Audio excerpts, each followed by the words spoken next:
1 cup ময়দা, half cup সুজি, সামান্য লবণ, হালকা ভেজে বেটে নেওয়া মৌরি, এলাচের গুঁড়ো, 2 চা চামচ ঘি, একটু ভালো করে খেলা করে নিয়েছি।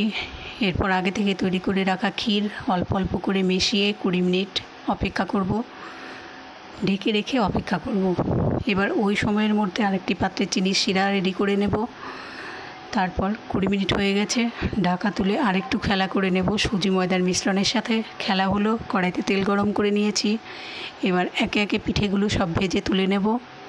তারপর ওই যে চিনির শিরাটা তৈরি করে রেখেছিলাম, সেই শিরাটা ওই পিঠেগুলোর উপরে দিয়ে 15 মিনিট অপেক্ষা করব।